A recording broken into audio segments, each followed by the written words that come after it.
परिचय।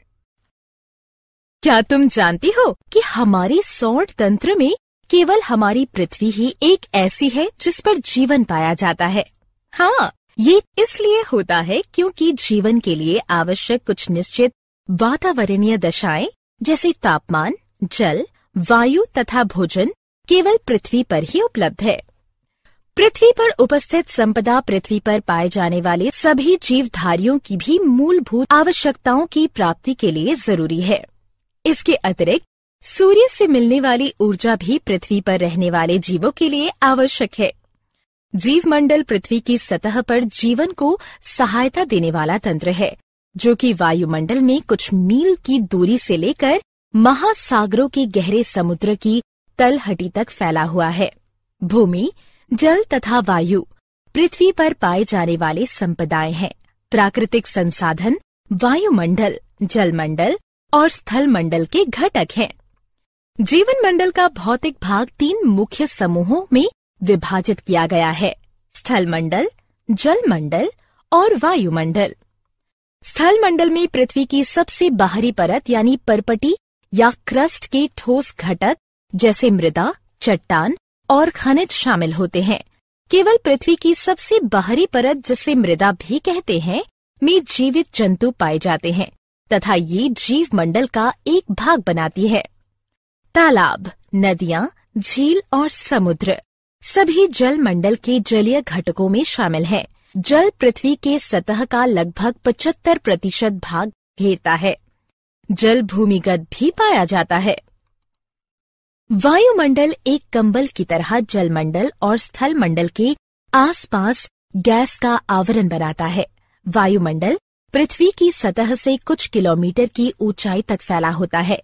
ये 4 भागों में विभक्त होता है: शोभ मंडल, समताप मंडल, ओजोन मंडल, आयन मंडल। इसलिए हम कहते हैं कि जीवन मंडल मुख्य रूप से 2 घटकों से मिलकर बना होता है: जैविक घटक सभी जीवित वस्तुएं, अजैविक घटक यानी वायु, जल तथा मृदा। उद्देश्य।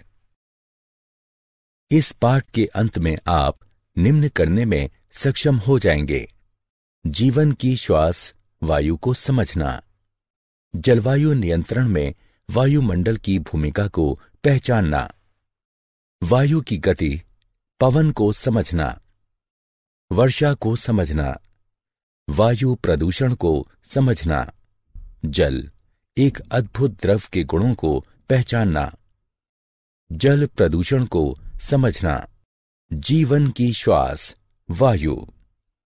हम सभी जानते हैं कि वायु नाइट्रोजन, ऑक्सीजन, कार्बन डाइऑक्साइड तथा जल वाष्प का एक मिश्रण है। इस मिश्रण के कारण ही पृथ्वी पर जीवन संभव है। पृथ्वी की सतह पर अधिकांश मात्रा में नाइट्रोजन तथा ऑक्सीजन उपस्थित है। नाइट्रोजन 78%, ऑक्सीजन 21%, कार्बन डाइऑक्साइड तथा अन्य गैसें 0.03%, निष्क्रिय गैसें ऑर्गन 0.93%। हम ये पहले से ही जानते हैं कि जीवधारी यूकेरियोटिक या प्रोकैरियोटिक कोशिकाओं से मिलकर बने होते हैं। इसलिए कोशिकाओं को ग्लूकोज अणुओं के विखंडन तथा अपने क्रियाकलापों के लिए ऊर्जा प्राप्त करने के लिए ऑक्सीजन की आवश्यकता होती है। इसके परिणाम स्वरूप कार्बन डाइऑक्साइड का निर्माण होता है। एक अन्य प्रक्रिया जिसके परिणाम स्वरूप ऑक्सीजन की खपत तथा कार्बन डाइऑक्साइड का निर्माण होता है, दहन की प्रक्रिया कहलाती है, जो कि या तो मानव क्रियाकलापों अथवा जंगलों में लगी आग का परिणाम होती है। हालांकि विभिन्न क्रियाकलापों द्वारा कार्बन डाइऑक्साइड का एक बड़ी मात्रा में निर्माण होता है, किंतु फिर भी वायुमंडल में कार्बन डाइऑक्साइड का प्रतिशत कुल प्रतिशत का एक छोटा सा भाग ही है। कार्बन का यह प्रतिशत सीमित इसलिए है क्योंकि कार्बन डाइऑक्साइड 2 विधियों से स्थिर होती है। पहला, हरे पौधे इसे ग्रहण करके सूर्य के प्रकाश तथा क्लोरोफिल की उपस्थिति में ग्लूकोज में बदल देते हैं। दूसरा, बहुत से समुद्री जंतु समुद्री जल में घुले कार्बोनेट से अपने कवच बनाते हैं। जलवायु नियंत्रण में वायुमंडल की भूमिका। जैसे कि हम पहले भी चर्चा कर चुके हैं कि वायुमंडल पृथ्वी को एक कंबल की भांति ढकता है। हम यह भी जानते हैं कि वायु ऊष्मा का एक कुचालक है। वायुमंडल दिन में तापमान को अचानक बढ़ने से रोकता है। वायुमंडल पृथ्वी के औसत तापमान का दिन के समय और यहां तक कि पूरे वर्ष भर लगभग नियत बनाए रखता है और रात के समय ऊष्मा को बाहरी अंतरिक्ष में जाने की दर को कम करता है। पृथ्वी तथा चंद्रमा सूर्य से लगभग समान दूरी पर हैं, किंतु चंद्रमा की सतह जहां वायुमंडल नहीं है, उस पर तापमान -190 डिग्री सेल्सियस से 110 डिग्री सेल्सियस के मध्य रहता है। वायु की गति। पवन।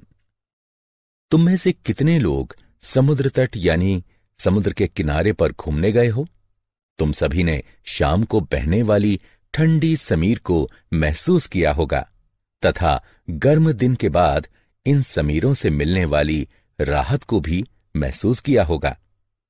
इसी प्रकार गर्म मौसम के बाद जब वर्षा होती है तो हमें बहुत राहत मिलती है। वायु की गति वायु के गर्म होने के कारण होती है तथा जब इस वायु में जल वाष्प उपस्थित होती है तो यह ठंडी समीर बन जाती है। जल वाष्प जीवित प्राणियों के क्रियाकलापों और जल के गर्म होने के कारण बनती है। स्थलीय भाग या जलीय भाग से होने वाले विकिरण के परावर्तन तथा पुनर्विकिरण के कारण वायुमंडल गर्म होता है। गर्म होने पर वायु में संवहन धाराएं उत्पन्न होती हैं। मूल्यांकन। आइए आगे बढ़ने से पहले देखते हैं कि आपने कितना सीखा। दी हुई दशा के लिए तीर को उठाकर वायु प्रवाह के चित्र को बनाओ। जब वायु स्थल और जल के विकिरण के कारण गर्म होती है तब ये ऊपर की ओर प्रवाह करती है, क्योंकि जल की अपेक्षा स्थल जल्दी गर्म होता है। इसलिए स्थल के ऊपर की वायु जल के ऊपर की वायु की अपेक्षा तेजी से गर्म होगी। इसलिए अगर हम तटीय क्षेत्रों को दिन में देखते हैं तो पाते हैं कि स्थल के ऊपर की वायु तेजी से गर्म होकर ऊपर उठना शुरू करती है। जैसे ही यह वायु ऊपर की ओर उठती है, वहां कम दाब का क्षेत्र बन जाता है और समुद्र के ऊपर की वायु कम दाब वाले क्षेत्र की ओर प्रवाहित हो जाती है। एक क्षेत्र से दूसरे क्षेत्र में वायु की गति पवनों का निर्माण करती है। दिन के समय हवा की दिशा समुद्र से स्थल की ओर होगी। रात के समय स्थल और समुद्र दोनों ठंडे होने लगते हैं। क्योंकि स्थल की अपेक्षा जल धीरे धीरे ठंडा होता है, इसलिए जल के ऊपर की वायु स्थल के ऊपर की वायु से गर्म होगी। हवा की सभी गतियां विभिन्न वायुमंडलीय प्रक्रियाओं का परिणाम है, जो पृथ्वी के वायुमंडल के असमान विधियों से गर्म होने के कारण होता है। इन हवाओं को बहुत से अन्य कारक भी प्रभावित करते हैं, जैसे पृथ्वी की घूर्णन गति तथा पवन के मार्ग में आने वाली पर्वत श्रृंखलाएं। वर्षा। जैसा कि हम सब जानते हैं कि गर्म, नम तथा उठने वाली वायु आसमान में बादलों का निर्माण करती है। इस प्रकार हम यह कह सकते हैं कि दिन के समय जलीय भाग के गर्म हो जाने से बादल बनते हैं। जब गर्म वायु ऊपर की ओर उठती है तो ये फैलती है तथा ठंडी हो जाती है। वातावरण में ठंडी वायु जमीन की तरफ सिकुड़ जाती है।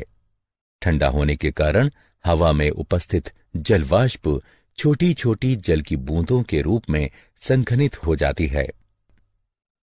वायु में उपस्थित धूल के कण नाभिक के रूप में कार्य करते हैं तथा संघनन की प्रक्रिया प्रारंभ हो जाती है। संघनन की प्रक्रिया लगातार होने के कारण ये छोटी बूंदें बड़ी बूंदों में बदल जाती हैं। जब ये बूंदें बड़ी और भारी हो जाती हैं, तब ये वर्षा के रूप में नीचे की ओर गिरती हैं।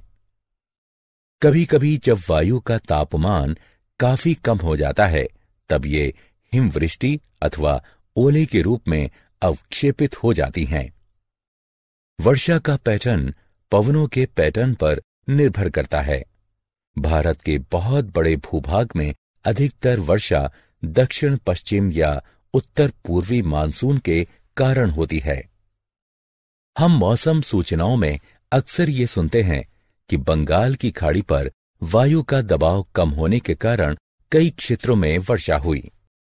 वायु प्रदूषण। इन दिनों प्रदूषण शब्द बहुत ही प्रचलित हो गया है, लेकिन इसका मतलब क्या होता है, मैं तुम्हें बताता हूं। हमारे वातावरण के भौतिक, रासायनिक तथा जैविक गुणों में होने वाला कोई भी अवांछनीय परिवर्तन प्रदूषण कहलाता है। वायु, जल तथा मृदा में होने वाला प्रदूषण जीवन के विभिन्न रूपों पर कुप्रभाव डालते हैं। जबकि प्रदूषक एक ऐसा पदार्थ, रसायन या कारक है जो कि वातावरण में पहुंचकर मानव के जीवन पर बुरा प्रभाव डालता है। प्रदूषक को इस प्रकार भी परिभाषित किया जा सकता है कि यह एक गलत मात्रा में, गलत स्थान पर या गलत समय पर पाया जाने वाला एक घटक है। वातावरण में बाह्य कणों अथवा गैसों की उपस्थिति जो कि मानव, पौधों तथा जंतुओं के लिए हानिकारक होती है, वायु प्रदूषण कहलाती है। वायु प्रदूषण का मुख्य कारण जीवाश्म ईंधन का दहन है। जीवाश्म ईंधन जैसे कोयला और पेट्रोलियम पदार्थों में नाइट्रोजन और सल्फर की बहुत कम मात्रा होती है। जब ये ईंधन जलते हैं, तब नाइट्रोजन और सल्फर भी इसके साथ जलते हैं तथा यह नाइट्रोजन और सल्फर के विभिन्न ऑक्साइड उत्पन्न करते हैं। इन गैसों का केवल सांस के रूप में लेना ही खतरनाक नहीं है, बल्कि ये वर्षा के जल में मिलकर अम्लीय वर्षा भी करते हैं। जीवाश्म ईंधनों का दहन वायु में निलंबित कणों की मात्रा को भी बढ़ा देता है। ये निलंबित कण बिना जले कार्बन कण या पदार्थ हो सकते हैं, जिन्हें हाइड्रोकार्बन कहा जाता है। इन सभी प्रदूषकों की अधिक मात्रा में उपस्थिति दृश्यता को कम करती है, विशेषकर सर्दी के मौसम में, जब जल भी वायु के साथ संघनित होता है। इसे धूम कोहरा कहते हैं तथा ये वायु प्रदूषण की ओर संकेत करते हैं। इन पदार्थों वाली वायु में सांस लेने से कैंसर, हृदय रोग या एलर्जी जैसी बीमारियां होने की संभावनाएं अधिक हो जाती हैं। मूल्यांकन। आइए आगे बढ़ने से पहले देखते हैं कि आपने कितना सीखा। निम्न का मिलान करें।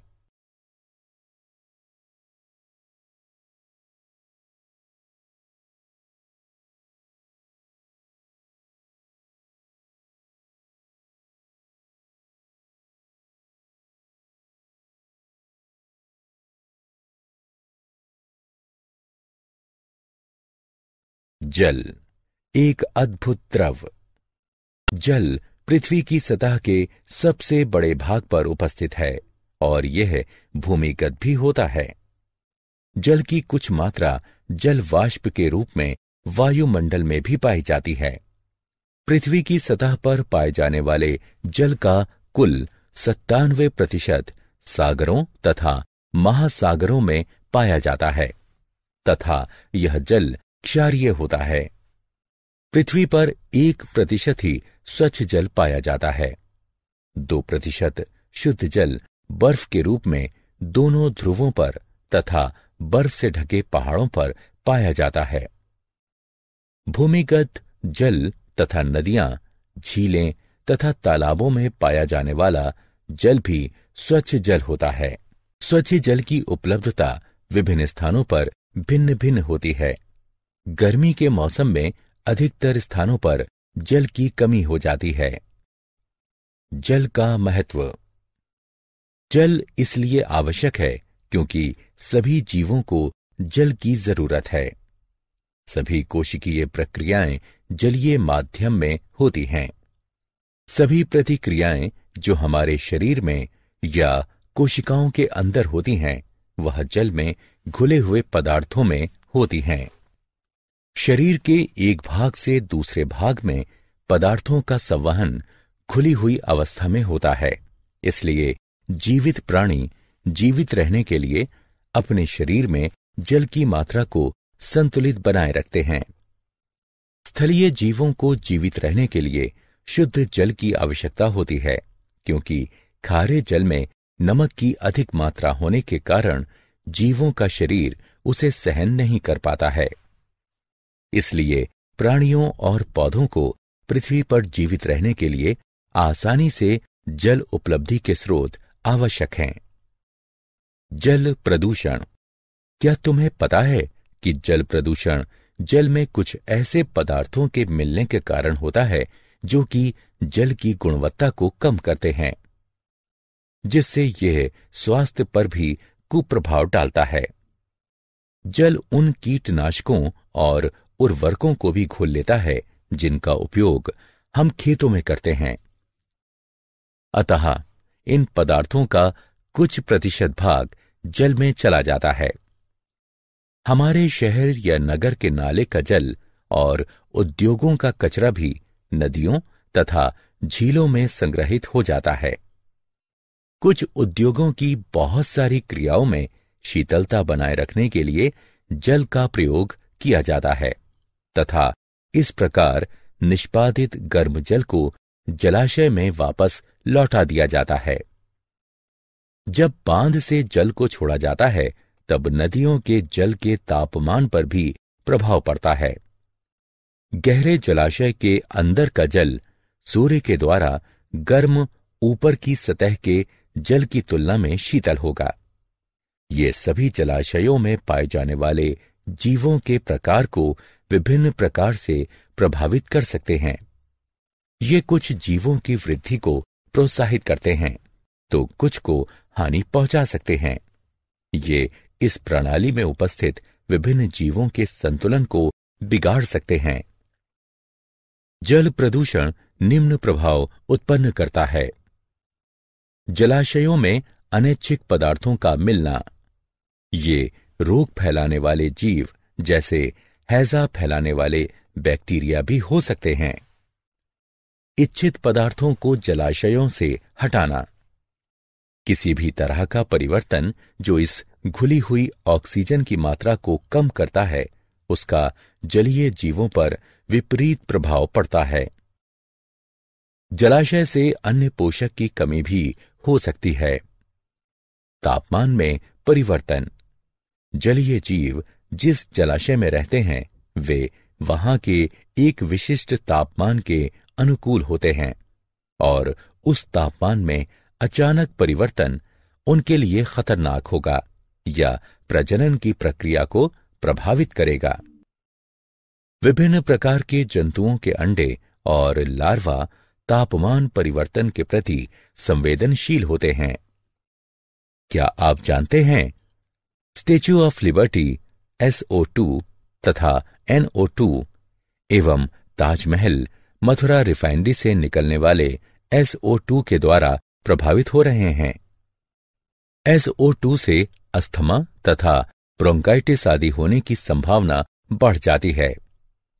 1920 में जापान में 200 लोग इटाई रोग के प्रभाव के कारण मर गए थे, जो कि कैडमियम विष के कारण हुई थी।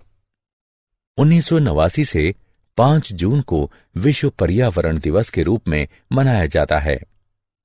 16 सितंबर को ओजोन परत के बचाव का अंतर्राष्ट्रीय दिवस के रूप में मनाया जाता है। अक्टूबर का प्रथम सप्ताह वन्य जीवन सप्ताह के रूप में मनाया जाता है। सारांश। आइए हमने जो कुछ सीखा है उसे संक्षेप में दोहराएं। पृथ्वी पर जीवन मृदा, वायु, जल तथा सूर्य से प्राप्त ऊर्जा जैसी संपदाओं पर निर्भर करता है। स्थल और जलाशयों के ऊपर विषम रूप से वायु के गर्म होने के कारण पवनें उत्पन्न होती हैं। जलाशयों से होने वाले जल का वाष्पीकरण तथा संघनन हमें वर्षा प्रदान करता है। किसी